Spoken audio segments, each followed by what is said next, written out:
Oui, bon. Comme je venais de dire, que juste après le schisme, il y a eu succession des rois dans les deux royaumes, que ce soit dans le royaume du nord, que ce soit dans le royaume du sud, il y a eu maintenant succession des rois. Alors, il faut mentionner que au royaume du sud, les rois qui se sont succédés là n'étaient que des descendants de David. C'était les fils de David qui se succédaient, suite à la promesse que Dieu avait donnée à David, qu'il va affermir son royaume, son règne pour l'éternité. Donc, David ne manquerait jamais de successeurs. Donc, au royaume du sud, il n'y avait que les descendants de David qui se succédaient. Par contre, au royaume du nord, il y a eu des coups d'État, il y avait trop de problèmes. En fait, il n'y avait pas eu qu'une seule famille, une seule famille, la lignée d'une seule famille qui s'est succédée. Mais là, il y avait un peu de problèmes parce qu'il y avait aussi cette affaire de coups d'État. Alors, je disais que les 4 rois que nous avons retenus, dont nous allons parler, c'était Saoul, qui était le premier roi d'Israël, donc avant le schisme.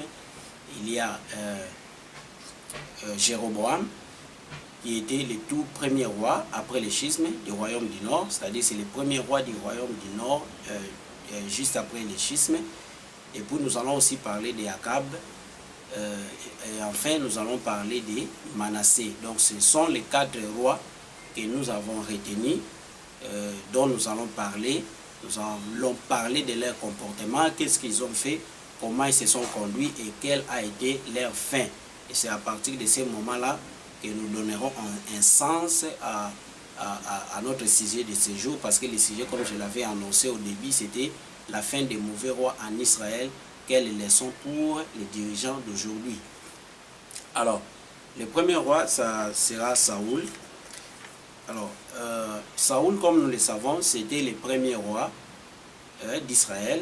Donc là, on ne parlait pas encore du schisme, mais de la séparation. Mais quand Israël était une seule nation, Saoul était le premier roi que Dieu avait désigné.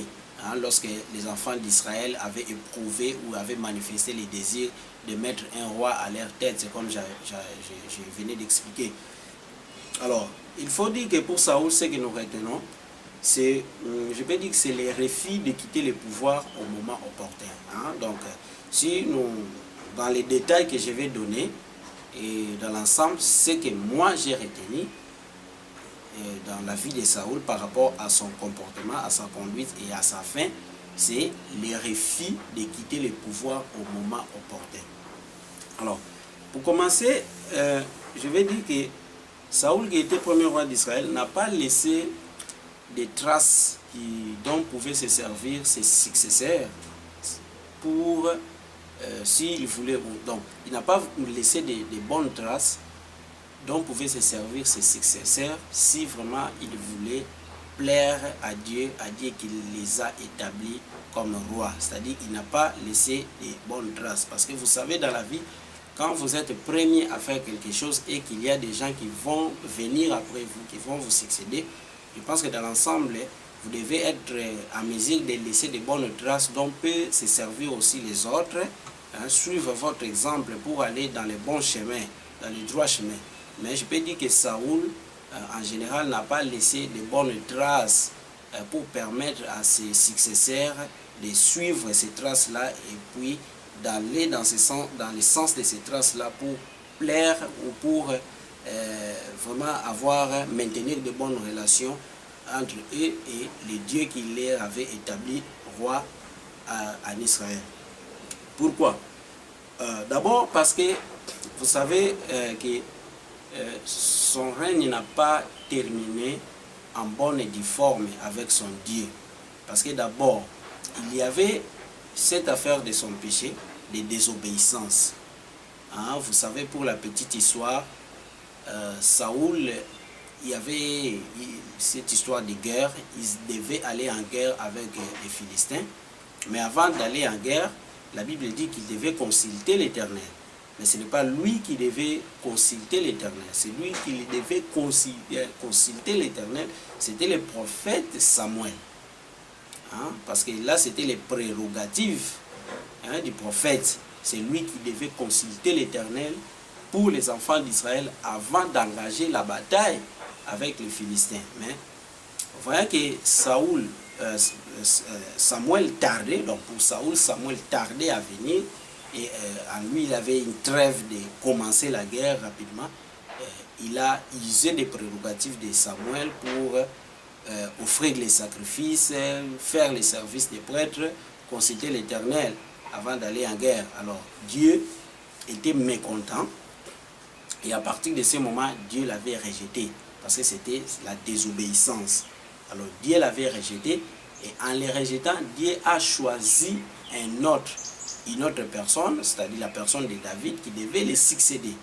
Mais à ce moment-là, Saoul, sachant que Dieu l'avait déjà rejeté, c'est-à-dire, puisque Dieu est le Tout-Puissant, Dieu est plus grand, si Saoul avait compris que comme Dieu m'a déjà rejeté, je dois me courber face à cette volonté de Dieu, je dois me plier face à cette volonté de Dieu pour laisser faire la pensée de Dieu, parce qu'en tout cas, nul ne peut combattre Dieu.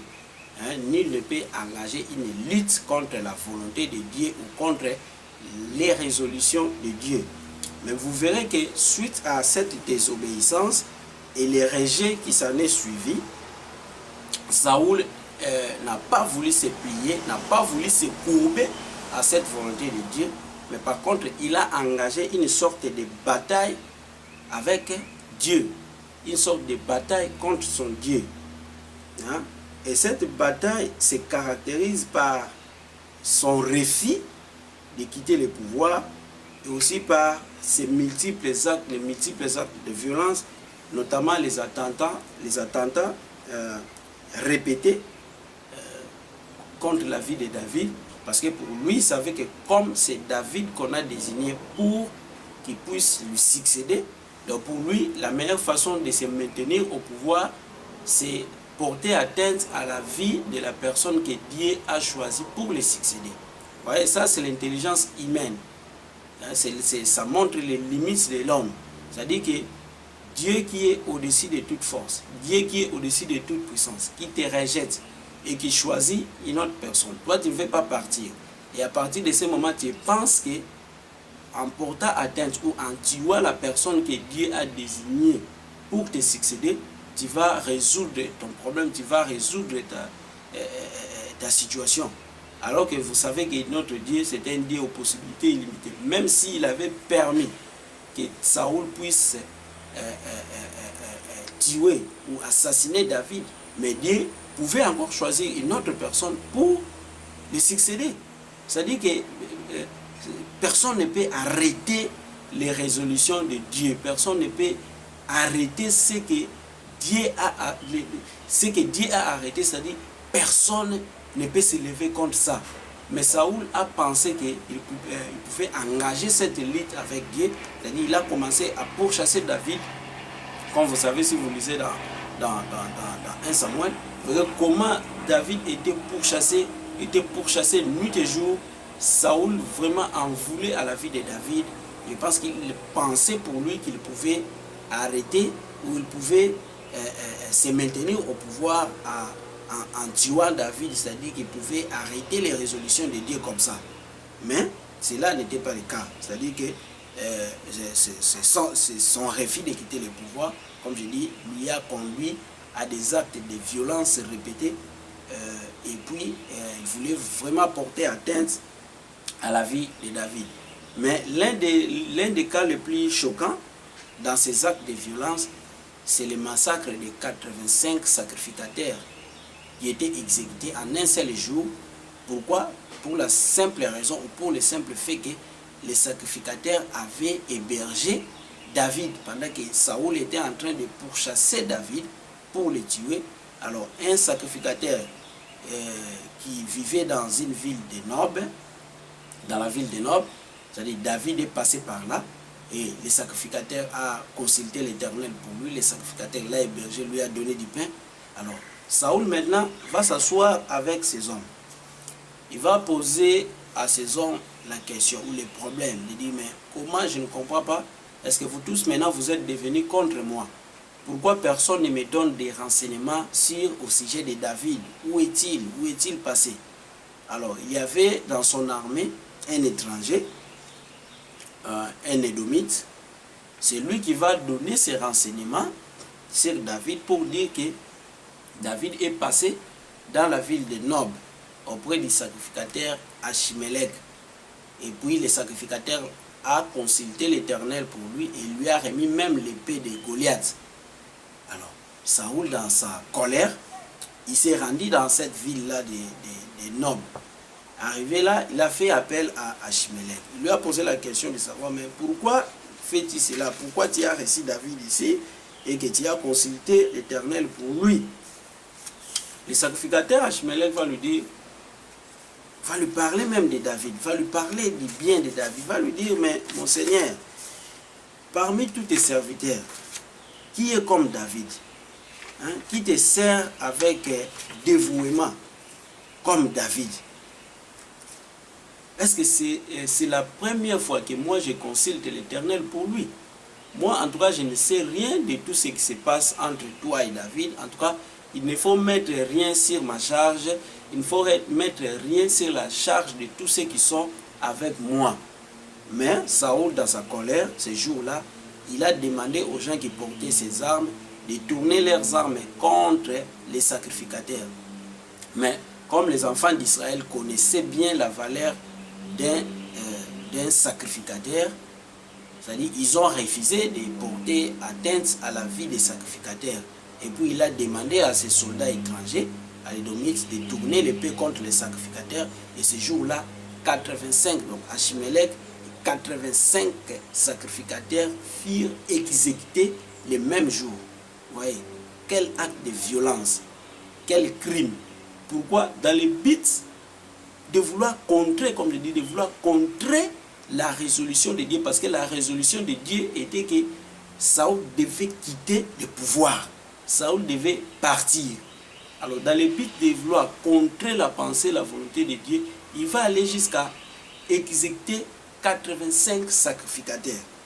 Donc, si nous lisons dans 1 Samuel, chapitre 22, du verset 6 à 21, nous verrons les détails sur cette histoire.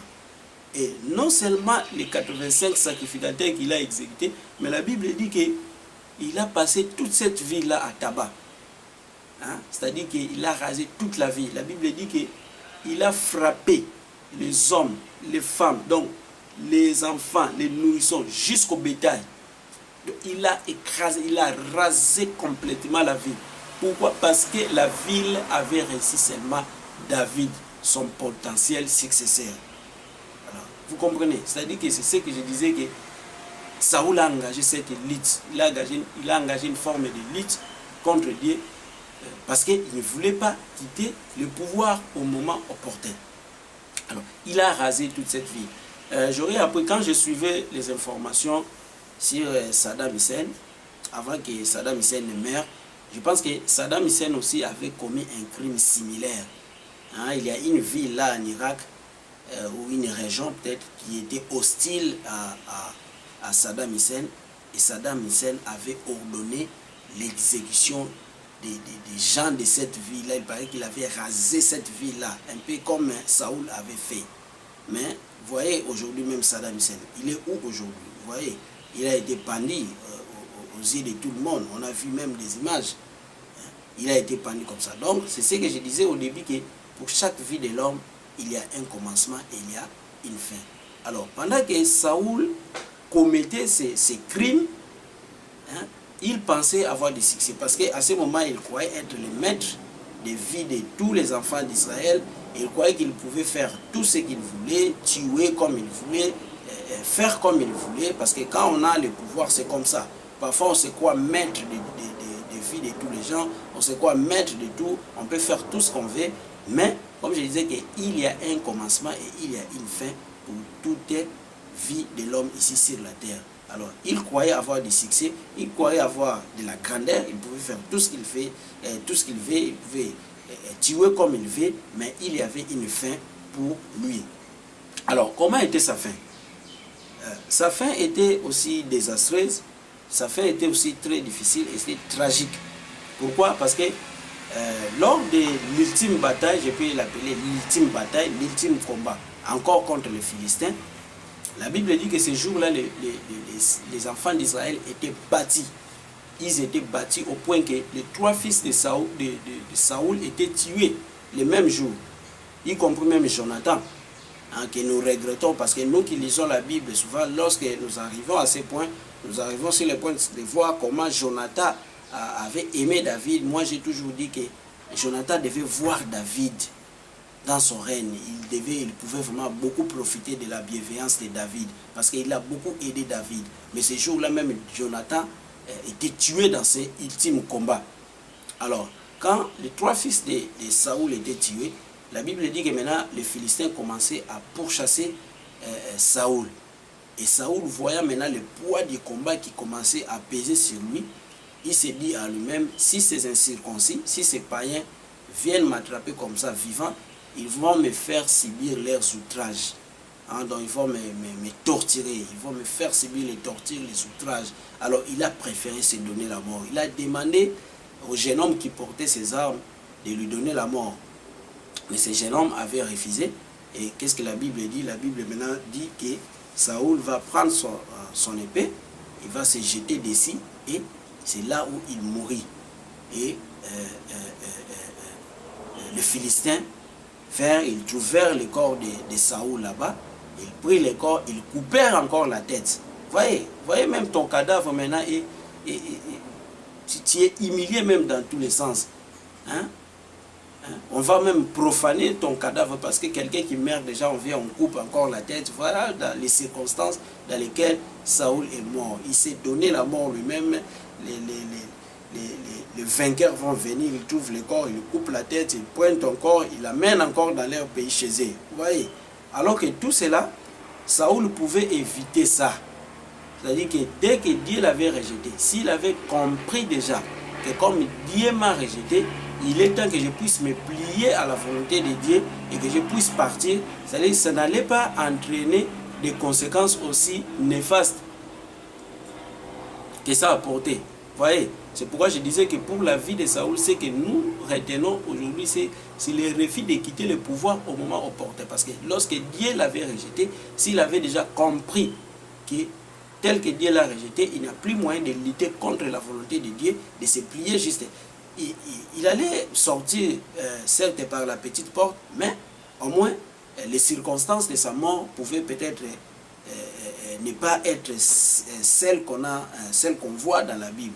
Peut-être qu'il pouvait mourir tranquillement, on prend son corps, on enterre tranquillement dans la terre de ses ancêtres.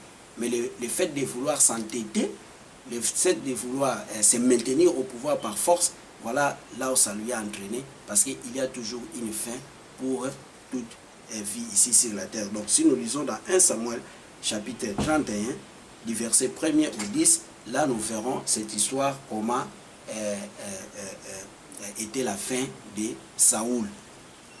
Alors, le deuxième roi dont nous allons parler, c'est Jéroboam. Alors, pour Jéroboam, qu'est-ce que nous retenons? Pour Jéroboam, nous retenons, c'est la concentration du pouvoir et crise de popularité.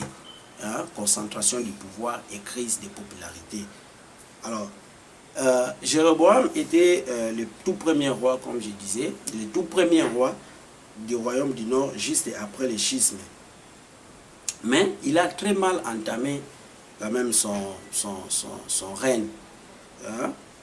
Parce que ce qui s'est passé pour Jéroboam,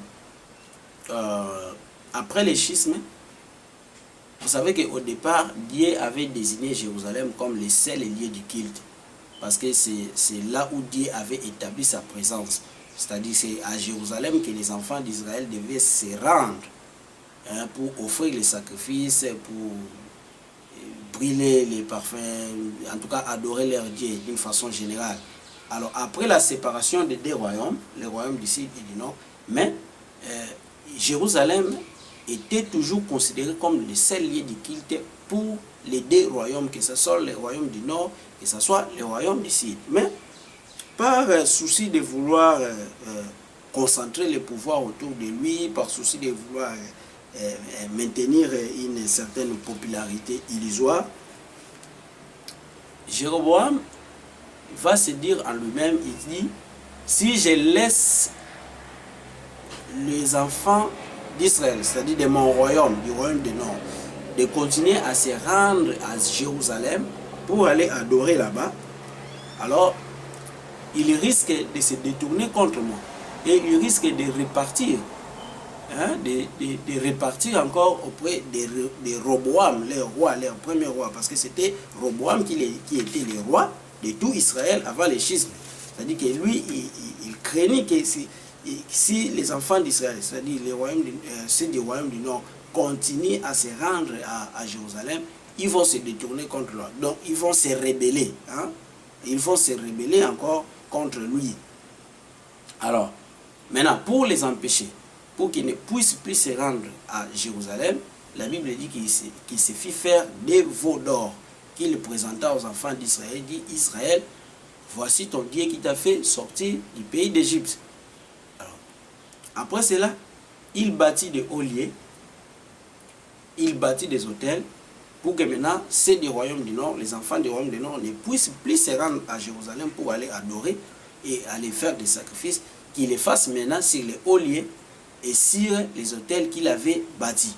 Alors, Dieu était contre cela. Ouais, c'est-à-dire que popularité, concentration du pouvoir, on veut même aller à l'encontre de la pensée de Dieu, à l'encontre de la volonté de Dieu, juste pour essayer de maintenir une certaine popularité ou essayer de maintenir un pouvoir autour de soi-même. Alors que Jérusalem, comme je disais, devait être le seul lieu du culte. Alors, il alla même plus loin. Non seulement qu'il bâtit des hauts lieux, non seulement qu'il se fit faire des veaux d'or, non seulement qu'il avait bâti des hôtels, mais il alla plus loin jusqu'à établir des sacrificateurs qui n'appartenaient pas au fils de Lévi. Parce que ceux qui devaient faire les services dans les temples, faire les services, ce n'était que les fils de Lévi. Mais lui va aller plus loin pour établir des sacrificateurs qui n'appartenaient pas au fils de Lévi.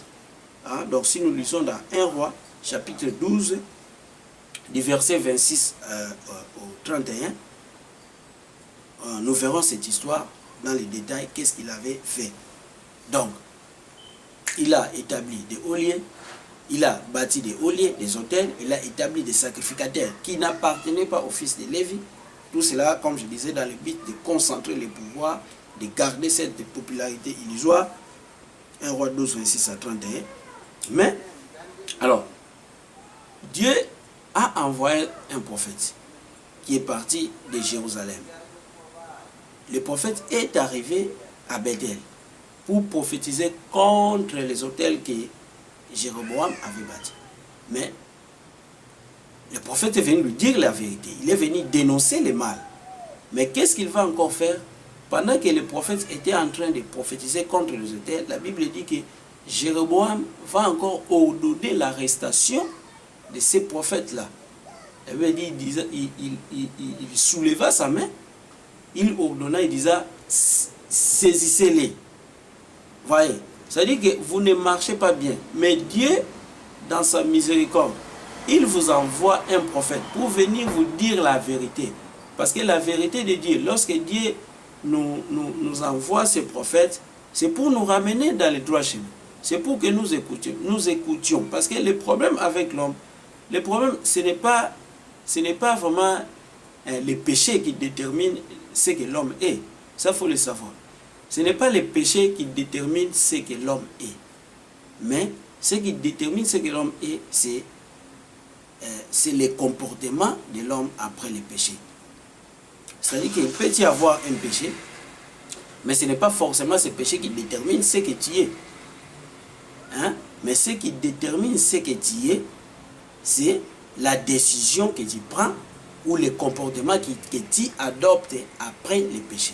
C'est-à-dire que lorsque Dieu nous envoie ses prophètes pour nous dire la vérité, pour dénoncer un mal, c'est-à-dire c'est la mesure ou le comportement que nous allons adopter après avoir reçu le message de Dieu, c'est ce qui détermine ce que nous sommes. Alors, le prophète est venu, mais le Messie, Jéroboam, va encore ordonner l'arrestation de ces prophètes. Il souleva sa main, la Bible dit, il souleva sa main, il dit, saisissez-les. Mais au moment où il soulevait sa main, La Bible dit que sa main était devenue sèche, était restée comme ça, jusqu'à ce qu'il va encore supplier le même prophète pour qu'il prie pour lui, afin qu'il retire sa main. Mais comme Dieu est miséricordieux, le prophète a prié pour lui, et puis il a pu encore retirer sa main. Donc si nous lisons dans 1 Roi, chapitre 13, versets 1 à 6. Donc là, il a voulu taire la vérité, étouffer la vérité. Après tout le mal qu'il a fait, Dieu lui envoie son prophète pour dénoncer le mal. Au lieu de comprendre, de se repentir du mal qu'il était en train de faire, mais il va ordonner l'arrestation du prophète, il va tenter d'étouffer la vérité. C'est ce qui se passe encore aujourd'hui. Parce que nos dirigeants aujourd'hui, ce qu'ils font, ils font tellement le mal, mais lorsqu'une voix se lève pour dénoncer le mal qu'ils sont en train de faire, au lieu de comprendre, ils vont chercher à étouffer, soit à emprisonner la personne, les tuer, ou jusqu'à ce que la personne peut-être va se retrouver en exil. Il n'y a que 3 solutions pour toutes les voix qui tentent de se lever pour dénoncer le mal de nos dirigeants aujourd'hui. Soit c'est au cimetière, soit c'est la prison, ou bien peut-être tu vas te retrouver en exil. Donc ce sont les 3 portes pour toutes les voix qui se lèvent contre les dirigeants aujourd'hui. Donc c'est ce que Jéroboam aussi a fait ici. C'est-à-dire il a fait tout le mal qu'il a fait, mais Dieu lui envoie son prophète, il va ordonner l'arrestation de ces prophètes-là. 1 Roi 13, 1 à 6. Mais après tout cela, quelle était sa fin? Comme j'ai dit qu'il y a toujours une fin. Pour tout homme, il y a toujours une fin. Sa fin était aussi trop difficile. Parce que comme j'ai dit que tous les comportements que nous sommes en train d'adopter, les choses que nous sommes en train de faire, c'est-à-dire que nous sommes en train d'une manière ou d'une autre préparer dans le bon sens ou dans le mauvais sens notre fin. Alors, comment était la fin de Jéroboam?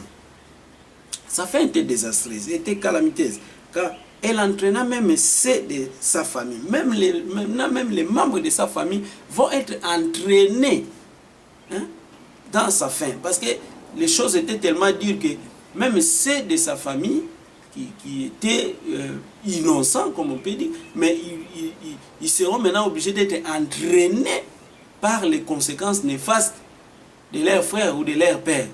Ouais. Alors que le mal que nous sommes en train de faire, si nous comprenons, nous pouvons épargner ces des membres de nos familles, nous pouvons les épargner.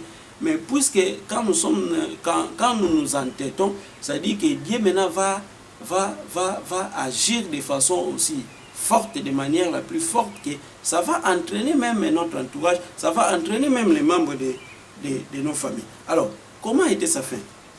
Sa fin était telle que il y avait son fils qui était malade. Alors, le roi Jéroboam a demandé à sa femme d'aller consulter le prophète, mais il a donné cet avertissement à son épouse de se déguiser, de se faire passer pour une autre personne. Mais Dieu avait déjà prévenu le prophète que voilà, la femme de Jéroboam va venir ici, mais elle va se faire passer pour une autre personne. Et après, le prophète entendit le bruit de quelqu'un qui venait, et directement il a dit à la femme de Jéroboam, pourquoi tu veux-tu te passer pour une autre personne? Alors, va dire à Jéroboam, voilà maintenant comment il va finir.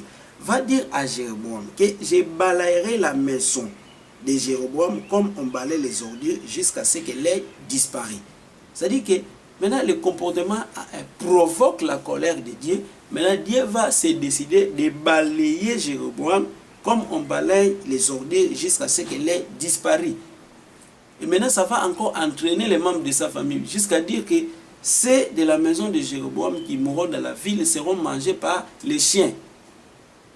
Ceux de la maison de Jéroboam qui mourront dans la boue seront mangés par les oiseaux. Vous voyez, maintenant même les membres de ta famille, même ceux qui sont dans ta maison, parce que la fin maintenant les circonstances de la fin maintenant sont grandes, que ça entraîne même les membres de sa famille. Si nous lisons dans 1 Roi, chapitre 14, versets 9 à 11, nous verrons cette prophétie sur la fin de Jéroboam. Donc c'était la débandade totale, même pour les membres de sa famille, jusqu'au point où ceux de la maison de Jéroboam qui mourront dans la ville seront mangés par les chiens. hein, et ceux qui mourront dans la forêt seront mangés par les oiseaux. Ouais. Donc les mal que nous commettons, les fautes que nous commettons, si nous comprenons la voix de Dieu, nous entendons la voix de Dieu, nous pouvons éviter des conséquences de ce genre. C'est-à-dire que tu es président de la République, tu es roi, mais si tu comprends qu'il faut partir, si tu comprends la pensée de Dieu, tu comprends la voix de Dieu, tu peux te remettre sur la bonne voie et puis éviter des conséquences aussi néfastes, hein, ou éviter des conséquences aussi fatales, comme on voit ici pour le cas de Jéroboam.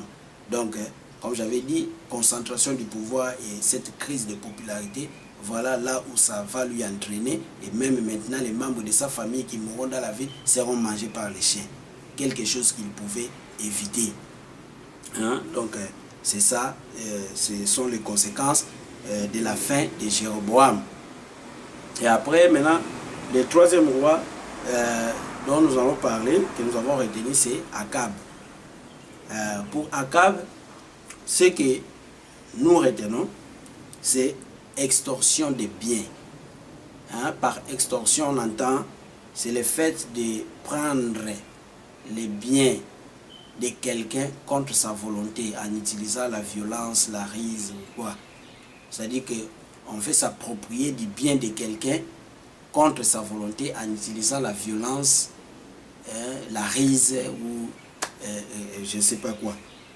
Alors, Akab était aussi l'un des rois du royaume du Nord, mais il était aussi très mauvais, surtout avec la complicité de Jézabel, sa femme, qui était fille des rois des Sidoniens.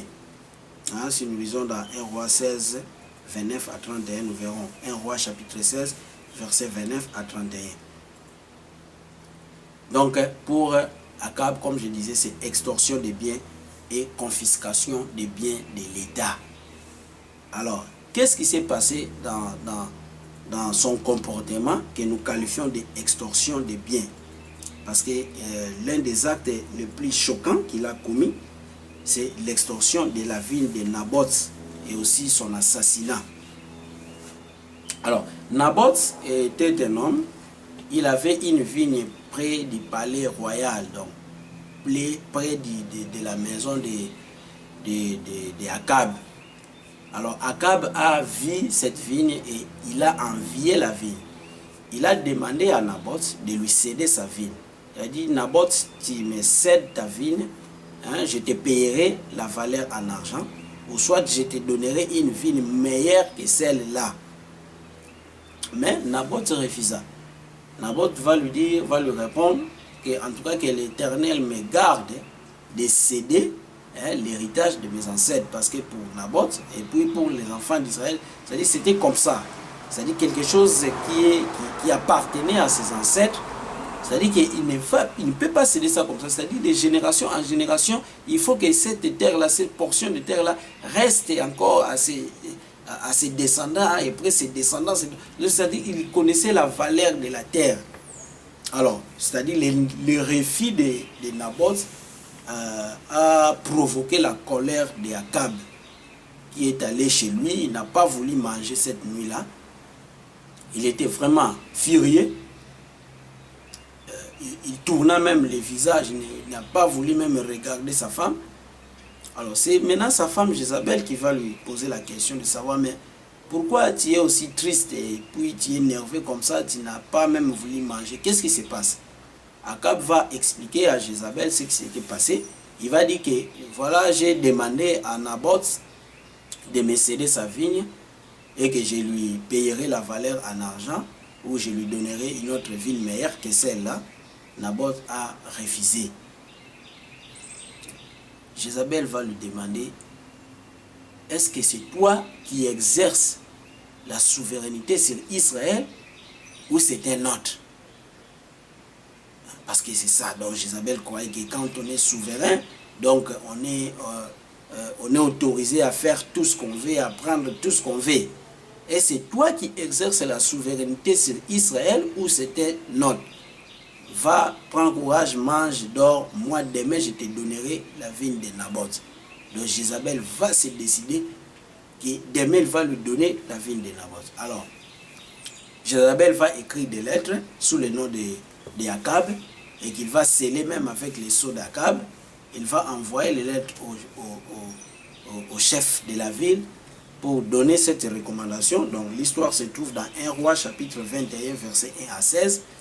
Il va donner des recommandations, il va dire demain, publiez un jeûne, prenez Naboth, placez-les devant tout le monde et demandez à des témoins qui vont déposer des faux témoignages contre lui, qu'il a maudit Dieu et les rois, et traînez-les hors de la ville et lapidez-les. Donc c'est ce qu'ils firent. Le lendemain, ils publièrent les jeûnes, ils prirent Naboth, les placèrent devant, et des méchants témoins vinrent, ils déposèrent des faux témoignages contre Naboth pour dire qu'il avait maudit Dieu et qu'il avait maudit les rois. La Bible dit qu'ils ont traîné hors de la ville, ils l'ont lapidé et Naboth mourut. Alors lorsque Jézabel a appris que Naboth était mort, il est allé à Akab pour lui dire, lève-toi, va, prends possession de la ville de Naboth parce que Naboth n'est plus. Naboth, il est mort.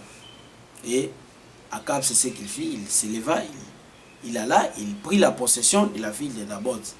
Donc ils vont même aller jusqu'à assassiner Naboth pour prendre possession de sa ville. Mais Dieu qui est au ciel, qui voit tout ce qui se passe, il a vu. Parce qu'il n'y a rien de caché aux yeux de l'Éternel. Dieu voit tout, tout ce que nous faisons. Dieu voit. Dieu a vu cela et Dieu était très mécontent de voir ses comportements. Il a demandé au prophète Élie d'aller trouver Akab et d'aller de porter ces messages-là, et puis de prophétiser sur la fin d'Akab, sur sa fin. Mais ce qui est choquant, ce qui prouve que, comme je disais, qu'il y a une fin pour toutes choses, ce qui est choquant, dans la prophétie de la fin d'Akab, la Bible dit que là même où les chiens ont léché les sangs de Naboth, les chiens lécheront aussi ton propre sang. Et c'est-à-dire la fin d'Akab était aussi similaire à celle de Jéroboam. Parce que là aussi pour Jéroboam, on dira aussi la même chose. Il dira aussi que celles de la famille d'Akab qui mourront dans la ville seront mangées par les chiens. Mais ce qui est plus grave encore pour Akab, il se dit que là même où les chiens ont léché le sang de Naboth, les chiens lécheront aussi ton propre sang. Ouais. C'est-à-dire que quand on commet des crimes, on tue les gens, Dieu qui est au-dessus, Dieu qui a créé les hommes, Dieu qui est le maître des âmes et des esprits de tous les hommes, Dieu voit. Et il y a toujours des conséquences en rapport avec tous les actes que nous sommes en train de commettre aujourd'hui. Mais les circonstances de la mort d'Akab vont montrer vraiment que ce Dieu-là est grand. Ce Dieu-là est puissant, que personne ne peut se moquer de ce Dieu-là. Personne ne peut blaguer avec ce Dieu-là. Qu'est-ce qui s'est passé? Il y a eu une guerre entre Israël et les Syriens. Mais Akab avait fait appel à Josaphat, qui était le roi du royaume du Sud, pour qu'il fasse alliance, pour qu'il aille combattre les Syriens. Bon, en bref, ils sont allés. Mais le roi des Syriens avait donné cette recommandation, avait donné cet ordre. Voilà, là où nous verrons que c'est Dieu maintenant qui s'en était chargé, qui s'était chargé de la situation d'Akab. Le roi syrien va donner cet ordre. Il dira, quand vous allez là en guerre, ne vous attaquez même pas à un soldat, ne vous attaquez même pas à ces hommes, mais attaquez-vous seulement à Akab, les rois. C'est-à-dire chercher seulement Akab, donc attaquer seulement Akab. Et pendant la guerre, ils cherchaient à avoir Akab, jusqu'au moment même ils ont attrapé Josaphat. Mais Josaphat a crié, et ils ont compris que ce n'était pas Akab. Mais qu'est-ce que la Bible dit? La Bible dit qu'un homme qui était quelque part, c'est-à-dire au hasard, la Bible dit au hasard, il lança seulement ça. Il tira comme ça au hasard. Mais la flèche est venue tout droit Voyez un peu, c'est un homme qui tire au hasard. La flèche est venue tout droit et va pénétrer au défaut de la cuirasse. Dis-moi un peu en voyant cela, si ce n'est pas Dieu qui était derrière tout ça, si ce n'était pas cette flèche-là, ce n'est pas Dieu lui-même qui l'a lancée. Vous voyez, ça dit que Dieu maintenant s'est chargé, lui-même a pris la situation d'Akab en main. Parce qu'il n'y a aucune explication qu'on peut donner sur ça, qu'un homme qui tire sa lance comme ça au hasard, et la flèche va venir jusqu'à chez Akab, et va venir pénétrer juste au défaut de la cuirasse. Alors, Akab fut blessé. À ce moment, maintenant, il demanda à l'homme qui portait sa charge de lui porter hors, de l'amener hors des champs de bataille parce qu'il était blessé. Il dit, amenez-moi hors des champs de bataille parce que je suis blessé. Au moment seulement où on devait l'amener hors du champ de bataille, la Bible dit que la lutte s'intensifia au point qu'il n'y avait même plus moyen qu'il sorte des champs de bataille. La guerre s'intensifia et la nuit venue, Akab va mourir dans son char. Voilà.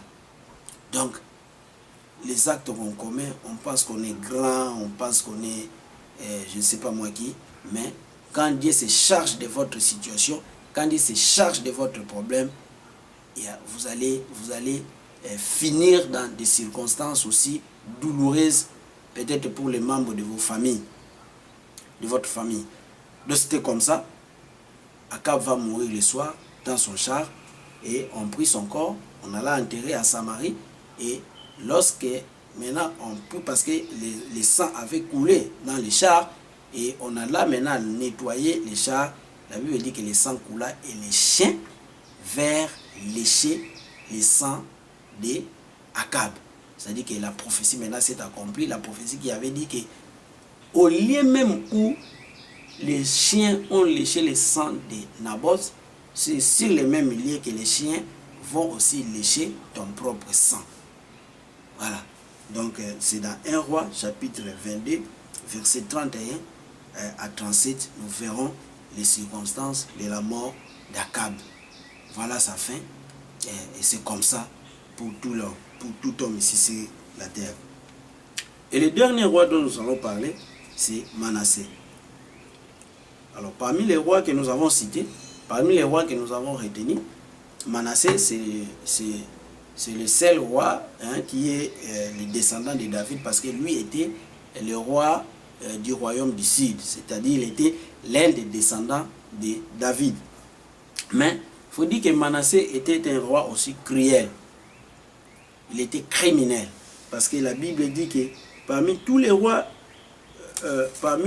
il avait commis le mal, même plus que tous les rois que Dieu avait chassés devant les enfants d'Israël. Ouais.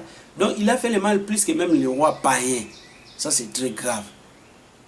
Même ces rois qui n'appartenaient pas à Israël, mais Manassé était tellement cruel, était tellement mauvais qu'il avait fait le mal plus que tous ces rois que Dieu avait chassés devant les enfants d'Israël. Alors, outre les péchés d'idolâtrie, dans lesquels il a fait tomber aussi tous les enfants d'Israël, la Bible dit qu'il remplit aussi les deux bouts de Jérusalem avec du sang innocent. Ça dit que ça montre qu'il avait tué. Parce que la Bible dit qu'il a versé beaucoup de sang innocent au point qu'il a rempli les deux bouts de Jérusalem. Ça, c'est grave. Ça dit que moi, je pense que cet homme est tué. Il est tué les gens. C'est-à-dire que quand il attend, tu passes à ta banque, on t'assassine. Donc, il tua. La Bible dit qu'il est rempli Jérusalem, les deux bouts de Jérusalem du sang innocent. C'est ce qui se passe encore. Combien de sang innocent n'est pas répandu, par exemple, dans notre pays, dans nos pays, d'une manière générale, parce qu'ils veulent seulement s'opposer à la manière dont leur pays est dirigé, tout ça. Alors que c'est un droit. C'est un droit de tout citoyen de dénoncer le mal. C'est-à-dire que quand ils voient qu'il y a quelque chose qui ne va pas dans les régimes, on est censé dénoncer ce mal. Mais on est tué, on est empoisonné, on est assassiné, tout ça. Donc, Manassé était comme ça. 2 Rois 21, versets 9 à 11, et si nous lisons les versets 16 aussi, du même chapitre, nous verrons. Donc, pour Manassé, je peux dire que les vies étaient broyées juste à cause du pouvoir. C'est parce que c'est ça, quand on se sent grand, on se sent puissant, c'est-à-dire qu'on se met à commettre des actes de violence, on se met à commettre des crimes parce qu'on sait qu'on est au-dessus de la loi, personne ne va vous arrêter. Donc il a rempli Jérusalem, les deux bouts de Jérusalem, de sang innocent. Mais sa fin, qu'est-ce qui va se passer? Comme il y a une fin pour tout temps, la Bible dit que Manassé se retrouva en captivité, en Babylone, lié avec les chaînes des reins. Hein, c'est-à-dire que toi, un roi qui était considéré puissant, qui tuait, qui assassinait des gens, qui va remplir les deux bouts de Jérusalem de sang innocent, mais voilà un jour tu vas te retrouver en captivité, lié des chaînes des reins. Alors là où maintenant tu es en captivité, pourquoi tu ne t'y plus là-bas? Tu vois, c'est parce que c'est la fin. Hein? Donc tu es déjà fini maintenant, tu n'as plus de force, tu n'as plus de pouvoir. Ce que tu faisais maintenant avant, tu n'es plus à mesure de le faire. Parce que maintenant, tu es réduit à néant. Mais heureusement, au moins pour lui, il était revenu, il avait prié son Dieu quand il était en captivité, il s'était repenti de son péché et puis Dieu l'a ramené à Jérusalem. Donc il a réparé les fautes qu'il avait commis avant. Hein, si nous lisons dans 2 Chroniques, chapitre 33, verset 11. Donc voilà les 4 rois dont nous avons parlé. Nous avons parlé de Saoul. Comme j'avais dit pour Saoul, nous avons retenu que c'était les refus de quitter le pouvoir au moment opportun. Et nous avons vu là où ça lui a entraîné. Nous avons parlé de Jéroboam qui voulait la popularité, la concentration du pouvoir. Nous avons vu là où ça lui a amené. Nous avons vu avec Akab, extorsion des biens, où on prend les biens de l'État, on pense qu'on peut prendre les sociétés de l'État, on les donne aux membres de sa famille biologique ou politique.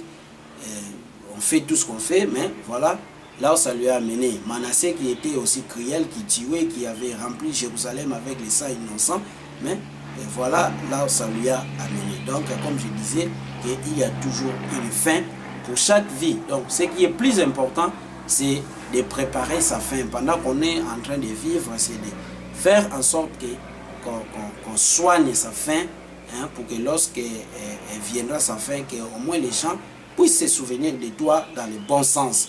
Mais ce n'est pas que les gens, quand tu meurs même, les gens vont applaudir et les gens seront même contents de ce que tu es disparu de la terre parce que tu étais tellement mauvais. Donc, ce que l'homme devait faire, c'est soigner sa fin.